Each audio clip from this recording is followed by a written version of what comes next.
Ever feel like you have persistent bad breath, no matter how much you brush or use mouthwash? Or B, you feel a strange sensation, like something is stuck in the back of your throat. If this sounds familiar, you might be dealing with something called tonsil stones. So, what exactly are these little things? Tonsil stones, or tonsilloliths, are small, calcified bits of debris that get lodged in the nooks and crannies of your tonsils, called tonsillar crypts.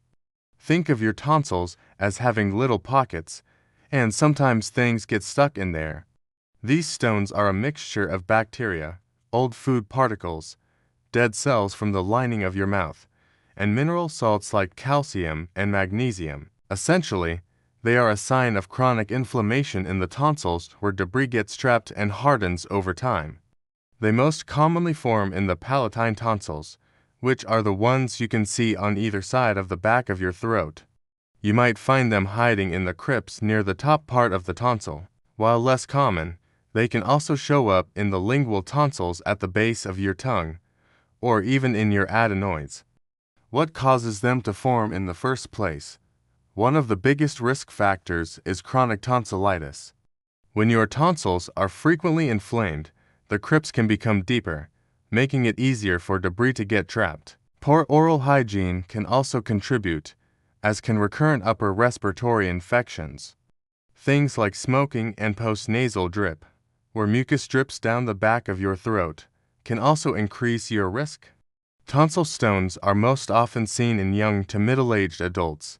The most common and often most bothersome symptom is halitosis, or bad breath. This is because the bacteria in the stones release volatile sulfur compounds, which have a very unpleasant smell. You might also feel that foreign body sensation I mentioned, or some irritation in your throat. For some, it can cause difficulty or pain when swallowing. Others experience a chronic sore throat or general discomfort in the tonsil area. Sometimes, you can actually see the tonsil stone as a small white or yellowish speck on your tonsil. In rare cases, a large stone can even cause referred ear pain through a nerve connection. But usually, they are painless unless they get particularly large or infected. Now for the important part, what can you do about them? The good news is there are several treatment options, starting with conservative, non-surgical methods you can do at home. Gargling with warm salt water or an antiseptic mouthwash can help dislodge the stones and clean out the crypts. Some people have success with gently removing them using a cotton swab or a water irrigator, but you have to be very careful not to injure your tonsils. Maintaining excellent oral hygiene and staying well hydrated is key to preventing them from forming in the first place.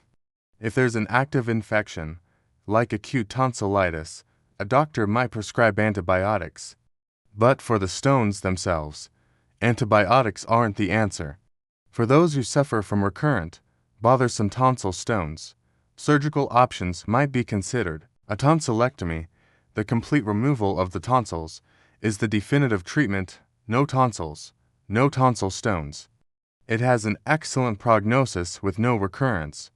Another, less common procedure is laser cryptolysis, where a laser is used to smooth out the surface of the tonsils, eliminating the crypts where stones form.